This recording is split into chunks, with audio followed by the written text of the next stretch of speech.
Happy Thursday, everybody. This is Suzanne Simpson here for segment 6 of Ask an Ecologist. As we've been going through this quarantine time, we have all experienced different types of technology failures, technical issues, blips in continuity, and today it is my turn. Usually I do these Facebook Lives on my laptop, but about 3 minutes before showtime, the laptop Wi-Fi went on the fritz. So I'm doing this on my phone, and usually I do Ask an Ecologist where I can at least look at my phone and see what the questions were, but this time it's all gonna be in here. Luckily, we're gonna be taking just one question today, and then there are a couple of topics that I wanted to talk about because this is a very special week for the Earth and the environmental movement. So, thank you for joining me, and let's get to your questions first. So our question for this segment is from Joan Lang, who wanted to know if there is an ecologically friendly way that she can keep snakes out of her yard. Now, as you know, if you've watched this segment, I am a big herpetology fan. My master's research was on herpetology, so I'm a snake aficionado, to put it lightly. I have several in my home right now. Some of them are even in cages.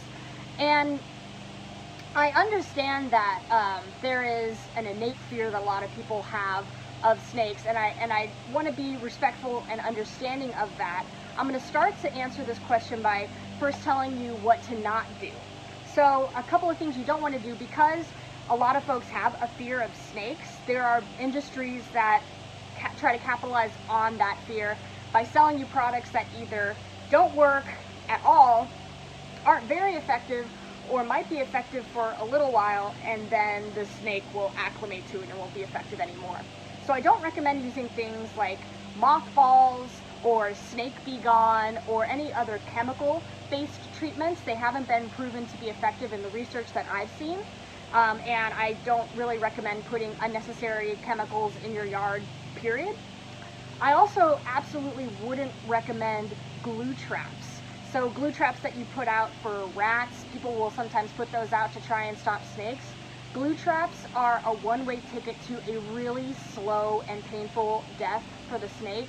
So please, please, please do not use glue traps around your yard. What you can do is look at your yard from a scientific perspective. Snakes, like all animals, are searching for food, water, and shelter.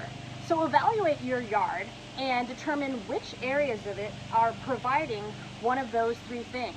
If you have a bird feeder, it's going to attract rodents, more than likely, which are also going to attract predators of rodents, which are snakes.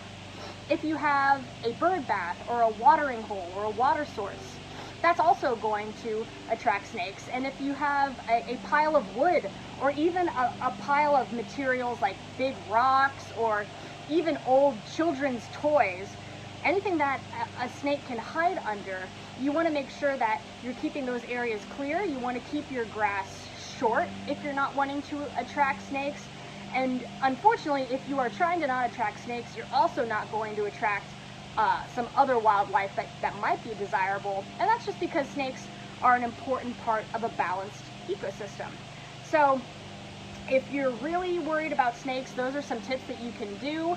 Clean up your wood piles, make sure there's not any food lying around, make sure that you don't have any pet food outside, all those sorts of things to try and prevent them. And then if you're really, really looking to keep snakes out of your yard, there is some wildlife mesh fencing that can be buried a couple inches underneath the dirt in your yard, the soil, and that can help keep snakes and other wildlife out as well. So I hope that helps and gives you some ideas of what to do and what not to do. All right, so the next topic that I would love to discuss is that yesterday, Wednesday, was Earth Day, and we're certainly celebrating Earth Day week at Bayou Land Conservancy, and Earth Day month for that fact. So this Earth Day was particularly special because it was the 50th anniversary. And a lot has changed since the first Earth Day was celebrated back in 1970. Back then, the environmental movement and the green movement was in its infancy, and its primary focus was cleaning up our air and our water. And we've made great strides on that over the past 50 years, though there are still people in this country every day that are living without those necessities like clean air and clean water. The movement has certainly evolved over the past 50 years, but I think this is such a great opportunity to remember what our roots are. The first Earth Day was celebrated with President Richard Nixon and his wife planting a tree on the White House lawn. And there were college students that were peacefully demonstrating for environmental policy change. The Earth movement in its infancy was unifying, it was inclusive, and it was bipartisan. And there's no reason that the environmental movement nowadays, which is often focused on climate change and habitat fragmentation, can't adopt those principles. And I think that the land trust movement is a great model to follow to find that center green. The land conservation movement is able to keep working lands in working hands. It's also able to increase our capacity for carbon storage and carbon sequestration. And it's able to reduce the rate of habitat fragmentation. So it checks all the boxes that keeps everyone on both sides of the aisle happy.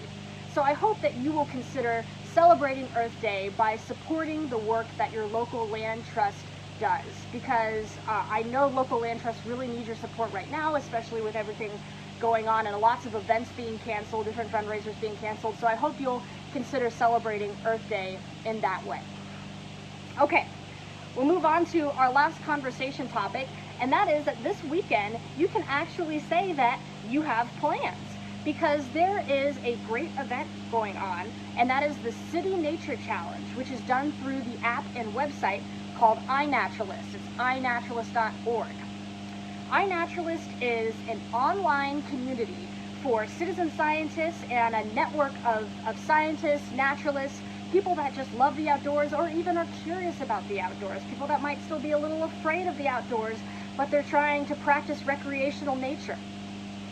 iNaturalist is able to appeal to a great breadth of folks, and once a year during the Earth Day weekend, so the weekend of Earth Day, something called the City Nature Challenge takes place worldwide, where people everywhere are encouraged to go outside and observe all the plants and animals and fungi that you can, take pictures of them, you upload them to the iNaturalist app or the iNaturalist website, and naturalist communities everywhere will identify what you've seen.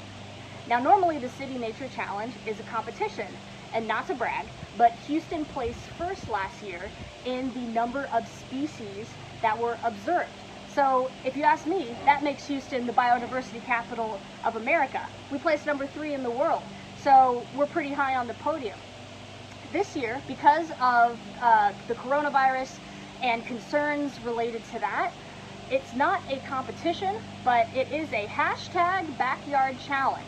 So I encourage you to get into your backyards with your quarantine, take pictures of what you're seeing and upload it to iNaturalist. I think you would be shocked at the amount of different species that are in your backyard. I'm here on my patio, which isn't very impressive to look at, but I know that once I dig down deep underneath the surface, I'm gonna see some really cool stuff out here, and I'm looking forward to doing that this weekend. So it's April 24th to 27th, and then communities will get together online and identify species from April 28th to May 3rd. So you have until May 3rd to make all of your identifications. So I hope you'll join us for the City Nature Challenge in your backyard with your quarantine, and I hope you'll do so safely. I hope you're keeping safe, keeping happy, keeping sane, and that you can get outside this weekend and have some fresh air. I'm predicting that this will be the nicest weekend that we will have in 6 months. So tune in to see if I am right. Thank you so much for joining me. My name is Suzanne Simpson. I'm with Bayou Conservancy, and I'll see you next week for Ask an Ecologist.